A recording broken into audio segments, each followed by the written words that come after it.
नमस्कार भाइ बहिनीहरू। आज हामी कक्षा 12को नेपाली किताबमा रहेको दोस्रो पाठ बिरहिनी दमयन्तीको कथालाई संक्षिप्त रूपमा व्याख्या गर्नेछौँ।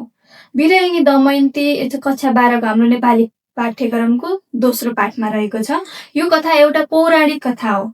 यसमा आफ्ना पति नलसँग बिछोडिएकी दमयन्तीको पीडा, सङ्घर्ष, साहस र अटल प्रेम र अत्यन्तै मार्मिक ढङ्गले प्रस्तुत गरिएको छ। दमयन्ती आफ्ना पति निषदराज नल हराएपछि उनलाई खोज्दै एक्लै घना जङ्गलमा भौतारिरहेकी हुन्छन्। जङ्गलमा अनेक दुःख, भोक, प्यास, डर र जङ्गली जनावरहरूको खतरा हुँदा पनि उनी आफ्नो लक्ष्यबाट पछि हट्दिनन्। उनको मनमा एउटै आशा हुन्छ, एक दिन नलसँग भेट अवश्य हुनेछ। जङ्गलमा भौतारिँदै गर्दा उनको भेट कर्कोटक नागसँग हुन्छ। कर्कोटकले दमयन्तीलाई आफ्नो वशमा पार्न खोज्छ, अनेक बलपूर्वक दुःख दिन खोज्छ, तर दमयन्ती अत्यन्त बुद्धिमती, साहस र धैर्यशील भएकै कारण उसबाट उम्किन सफल हुन्छन्। यस घटनाले उनको आत्मबल र सङ्घर्षशीलता झन् स्पष्ट देखिन्छ। त्यसपछि दमयन्तीको भेट यात्रारत व्यापारीहरूको समूहसँग हुन्छ।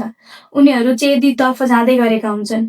नल पनि कतै त्यही भेटिन सक्छन् कि भन्ने आशाले दमयन्ती उनीहरूसँग यात्रा गर्छिन्। बाटोमा उनीहरूले धेरै कष्ट झेल्नुपर्छ। यात्राको क्रममा राति सबैजना एउटा ताल नजिक बास बस्छन्। रातको समयमा पानी पिउन आएका जङ्गली हात्तीहरूले व्यापारीहरूको समूहलाई कुल्चेर धेरै मानिस त्यही मरिदिन्छन्।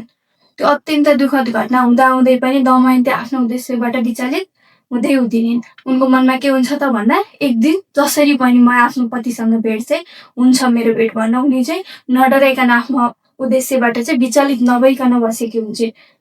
अन्ततः दमयन्ती चेदी पुग्छिन्। त्यहाँ पुगेपछि उनको अवस्था एकदमै दयनीय हुन्छ। मानिसहरूले उनलाई पागल जस्तै ठान्छन्। साना केटाकेटीहरूले जिस्काउँछन्।